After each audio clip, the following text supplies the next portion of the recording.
Ini adalah kelanjutan dari plot cerita kemarin. Di gedung pelatihan untuk grafting, akhirnya Eng memilih inti warna merah, yaitu inti kekuatan. Jadi ada 6 inti iblis yang ditemukan pada medan pertempuran. Namun yang paling umum adalah merah, kuning, hijau, dan biru.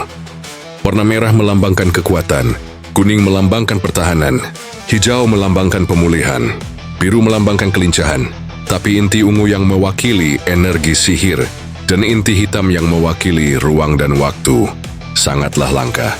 Dalam istilah yang disebut laju sinkronisasi, yang penting adalah tekad dan kekuatan kehendak menentukan seberapa banyak kemampuan menanggung Demon Core, lebih memutuskan penguasaan intinya. Laju sinkronisasi pun dimulai. Reaksi besar terpancar sampai ke ruangan istirahat, di mana si Tuliu berada. Ayo kita mulai. Buka mata kalian, akan aku tunjukkan sinkronisasi dari warrior terkuat. Semua orang tercengang. Dalam hitungan detik, tingkat sinkronisasinya langsung mencapai 40%. Jangan membuatku tertawa. Dulu tingkat sinkronisasiku adalah 96%. 40% itu bukan apa-apa. Ayo naikkan lagi. Seketika aura kuat memenuhi seisi ruangan. Apa ini? Apa yang terjadi? Bagaimana bisa ada tingkat sinkronisasi yang tinggi? Apa ada yang salah? Ucap Kapten Tang. Angka sinkronisasi terus melonjak sampai 80%. Semuanya terheran. Apakah alat sinkronisasinya ada yang salah? Namun secara mengejutkan, Eng merasakan hal yang aneh dan angka sinkronisasinya pun langsung menurun drastis. Eng merasakan ada kehadiran yang tidak asing dalam dirinya. Sosok itu adalah demon bersirip 8, yaitu Crimson King. Tubuh Eng ternyata tidak mampu menahan kekuatan sejatinya. Hingga pada akhirnya, semuanya dianggap memang ada kesalahan pada proses sinkronisasi oleh pengawas. Pada akhirnya, Eng hanya mendapatkan angka 10%. Sungguh ironis nasib MC kita satu ini. Terlihat di ruang pengawas, Kapten Tang dan asistennya masih merasa janggal dengan kejadian abnormal barusan. Namun pada akhirnya Ang hanya mencapai angka 10%.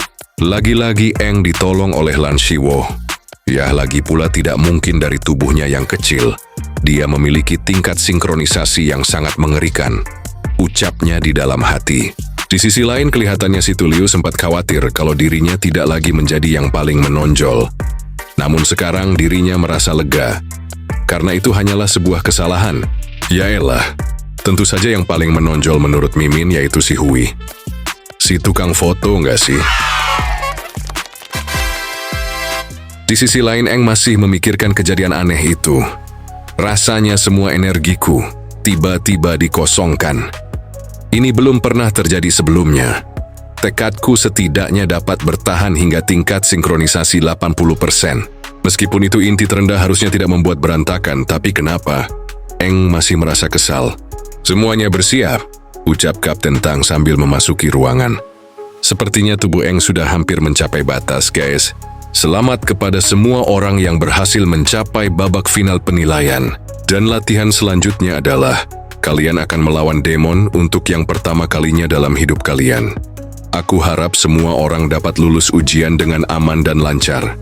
Sekarang berbaris ke area pemeriksaan ketiga, maju. Aku sekarat rasanya mau mati, ucap Eng di dalam hatinya. Sepertinya Kapten Ji Yutang masih mengamati Eng. Kau membuatku sangat penasaran. Ji Yutang bergumam dalam hatinya. Dan benar saja secara tidak sengaja, Kapten Tang menemukan inti core milik Eng yang terjatuh. Dia mengambilnya mungkin untuk diteliti dan memastikan apakah benar waktu itu adalah kesalahan atau memang bukan. Aku penasaran di putaran ini, penampilan seperti apa yang kau punya, ucap Ji Yutang di dalam hatinya. Kemudian cerita berpindah. Terlihat tembok gerbang tinggi yang mengelilingi bangunan mulai terbuka. Mereka pun mulai keluar. Namun di sisi lain, Eng merasa semua hal yang baru-baru ini terjadi padanya terasa aneh. Apakah ini efek dari perjalanan waktunya? Dan benar saja, saat Eng mulai melangkah keluar, tiba-tiba dia merasakan aura yang mengerikan berada di luar bangunan, tepatnya di dalam goa itu. Mustahil aku merasakan ada banyak sekali demon, bahkan mereka jauh lebih tinggi dariku, ucap Eng di dalam hatinya. Kau pergi atau tidak? Ucap Liu. Eng terkejut karena ternyata di belakangnya selain situ Liu juga ada Lan Xinhuo dan Hui. Jadi mereka itu sekarang satu tim. Kelihatannya yang lain juga sudah bersiap dengan timnya masing-masing. Liu pun pergi duluan, sambil bergumam di dalam hatinya.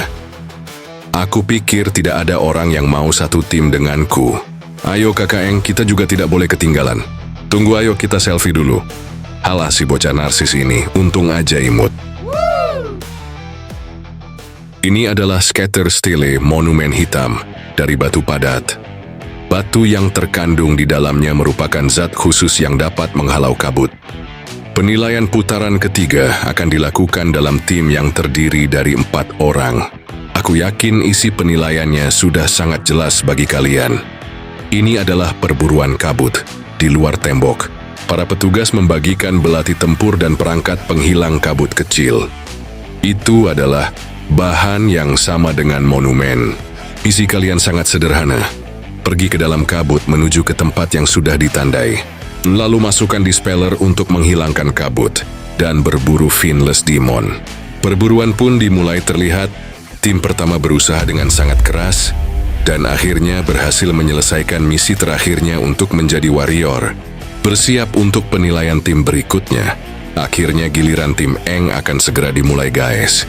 Ada beberapa pendatang baru yang luar biasa di grup ini. Tapi tujuanku jelas. Aku hanya tertarik pada situ Liu dari keluarga situ. Ucap kapten kedua dari kota Hero, Dada Jiao. Mungkin dia bisa menjadi petarung yang baik. Jawab Joel, kapten pertama kota Hero. Perlu diperhatikan satu orang lagi. Eng, Kapten Jiu Tang juga ikut berkomentar. Aku pergi dan menyelidikinya secara khusus, dipastikan tidak ada masalah dengan intinya. Jadi apa yang terjadi padanya saat itu? Apa yang kau pikirkan, Tang Tang? Jangan panggil aku Tang Tang. Sejak dulu hanya Jiao yang bisa membuatmu tersipu. Malu, Tang Tang. Jangan teriak. Demi keamanan penilaian hari ini, kami telah berulang kali mengonfirmasi selama beberapa hari di sekitar kota Hero, tidak akan ada Finless Demon. Kalaupun ada, kita akan melakukan apa saja untuk melindungi para warrior masa depan ini. Ucap mereka. Lokasi untuk tim Eng sudah ditetapkan. Sekarang giliran kita, ikuti aku. Situ Liu bergerak dengan cepat. Orang itu menyebalkan sekali. Mereka terus berlari menuju tanda itu untuk memasang alat penghilang kabut.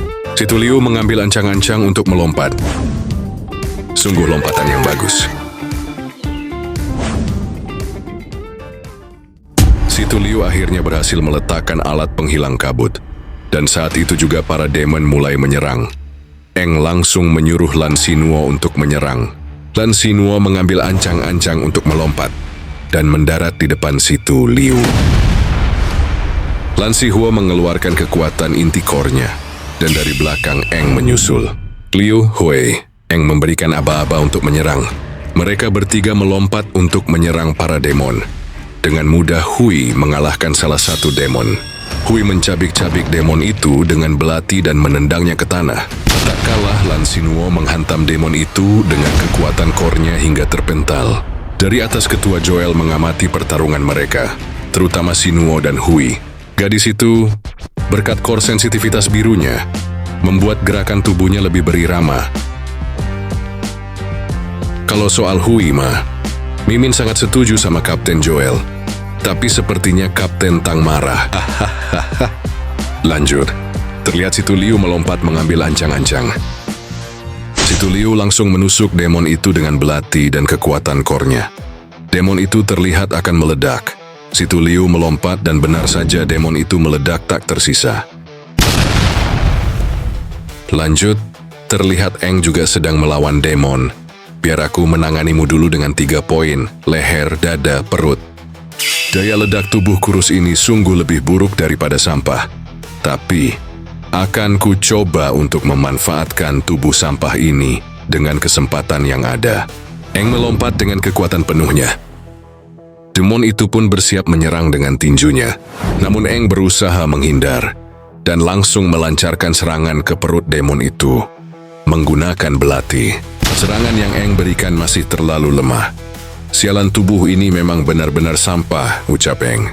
Pertarungan mereka berlangsung sengit. Bertubi-tubi Eng melancarkan serangan. Hingga akhirnya Eng berhasil melukai demon itu. Pertarungan Eng membuat anggota timnya tercengang dengan keterampilannya.